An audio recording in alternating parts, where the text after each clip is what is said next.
നമസ്കാരം. മലയാളി വാർത്തയിലേക്ക് സ്വാഗതം. നിയമസഭാ തെരഞ്ഞെടുപ്പിൽ ഇടതുമുന്നണിക്കുണ്ടായ കനത്ത തിരിച്ചടിക്ക് പിന്നാലെ CPM നേതൃത്വത്തിനെതിരെ വിമർശനങ്ങളുമായി മുതിർന്ന നേതാവ് പാലൊളി മുഹമ്മദ് കുട്ടി. തെരഞ്ഞെടുപ്പ് പരാജയത്തിന്റെ കാരണങ്ങൾ പാർട്ടി വിശദമായി പരിശോധിക്കണമെന്നും മുഖ്യമന്ത്രി പിണറായി വിജയന്റെ ഭാഗത്ത് വീഴ്ചകൾ സംഭവിച്ചിട്ടുണ്ടെങ്കിൽ അത് തിരുത്താൻ തയ്യാറാകണമെന്നും അദ്ദേഹം ആവശ്യപ്പെട്ടു. നിയമസഭാ തെരഞ്ഞെടുപ്പിൽ പാർട്ടി പരാജയപ്പെട്ടെങ്കിലും പിണറായി വിജയൻ തന്നെ പ്രതിപക്ഷ നേതാവാകണമെന്നും ആ പദവിക്ക് ഏറ്റവും അർഹൻ അദ്ദേഹമാണെന്നും പാലൊളി വ്യക്തമാക്കി. പാർട്ടി കോട്ടകളിലുണ്ടായ തോൽവി ഗൗരവകരമായി തന്നെയാണ് കാണേണ്ടതെന്നും അദ്ദേഹം ചൂണ്ടിക്കാട്ടി. തളിപ്പറമ്പിൽ PK ശ്യാമളയെ സ്ഥാനാർത്ഥിയാക്കിയത് വലിയ തിരിച്ചടിയായെന്നും തുറന്നു പറഞ്ഞു. പാർട്ടി സംസ്ഥാന സെക്രട്ടറിയുടെ ഭാര്യയെ തന്നെ മത്സരിപ്പിച്ചത് ജനങ്ങൾക്കിടയിൽ തെറ്റായ വികാരം ഉണ്ടാക്കാൻ കാരണമായി.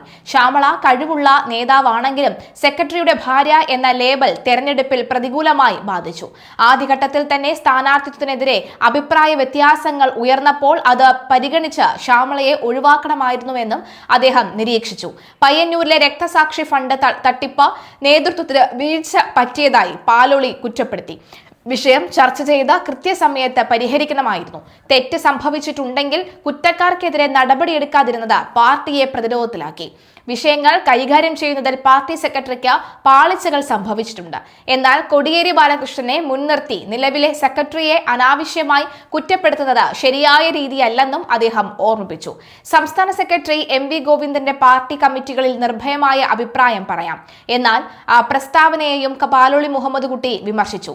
പാർട്ടിയിൽ സഖാക്കൾക്ക് എക്കാലത്തും വെട്ടിത്തുറന്ന് അഭിപ്രായം പറയാനുള്ള വേദി ഉണ്ടെന്നും നിലവിൽ ആരും അഭിപ്രായം പറയാൻ ഭയപ്പെടുന്ന സാഹചര്യമില്ലെന്നും അദ്ദേഹം പറഞ്ഞു.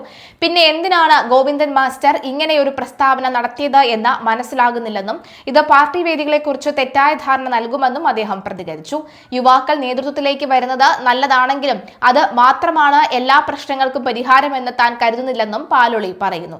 ഭരണവിരുദ്ധ വികാരം സംസ്ഥാനത്ത് ഉണ്ടായിട്ടില്ലെങ്കിലും എന്തുകൊണ്ടാണ് ഈ തോൽവി സംഭവിച്ചതെന്ന് പാർട്ടി ആഴത്തിൽ പരിശോധിക്കണം. തെറ്റുകൾ തിരുത്തി മുന്നോട്ടു പോകാനാണ് നേതൃത്വം ശ്രമിക്കേണ്ടതെന്നും അദ്ദേഹം കൂട്ടിച്ചേർത്തു. തെരഞ്ഞെടുപ്പ് ഫലം വന്നതിന് പിന്നാലെ പാർട്ടിയിലെ മുതിർന്ന നേതാവിൽ നിന്ന് തന്നെ ഇത്തരമൊരു പരസ്യ വിമർശനം ഉയർന്നത് CPMനുള്ളിൽ വലിയ ചർച്ചകൾക്ക് വഴിമാറിയിട്ടുണ്ട്. ഇനി പ്രതിപക്ഷ സ്ഥാനത്തേക്ക് മുഖ്യമന്ത്രി വന്നാലും അദ്ദേഹത്തിന് 5 വർഷം പൂർത്തിയാക്കാൻ കഴിയില്ലെന്നും കോടിയേരിയുടെ ഗതി തന്നെ അദ്ദേഹത്തിന് വരും എന്നുള്ള ചില വാചകങ്ങളൊക്കെ തന്നെ ഉണ്ടാകുന്നുണ്ട്. ഒരു 2 വർഷം കഴിയുമ്പോൾ തന്നെ പ്രതിപക്ഷ നേതാവായി ഇരിക്കുകയാണെങ്കിൽ അദ്ദേഹത്തിന് ഒരു പൂർണ്ണ അവധി എടുത്തു പോകേണ്ട ഒരു അവസ്ഥ വരുമെന്നും പകരം മറ്റാരെങ്കിലും പ്രതിപക്ഷ നേതാവ് സ്ഥാനത്തേക്ക് വരേണ്ട ഒരു ആവശ്യമുണ്ടെന്നും എന്നൊക്കെ പറയുന്ന ഒരു ഘട്ടവുമുണ്ട്. അദ്ദേഹത്തിന് ശാരീരികപരമായിട്ടും ആരോഗ്യപരമായിട്ടും ഒക്കെ തന്നെ അവശത കാണിക്കുന്നുണ്ട്. എന്നാൽ അങ്ങനെ പുറത്ത് കാണിക്കാത്ത ഒരു വില്ലൻ ക്യാരക്ടർ എപ്പോഴും ഒന്ന് കത്തിച്ചിട്ട് പോകുന്ന ഒരു വ്യക്തിയാണ് പിണറായി എന്ന് നമുക്ക് എല്ലാവർക്കും അറിയാം. എന്തായാലും കാത്തിരുന്ന് കാണാം പ്രതിപക്ഷ നേതാവ് എന്ന നിലയിൽ അദ്ദേഹത്തിന്റെ പ്രവർത്തനങ്ങൾ എങ്ങനെയാണെന്നുള്ളത്.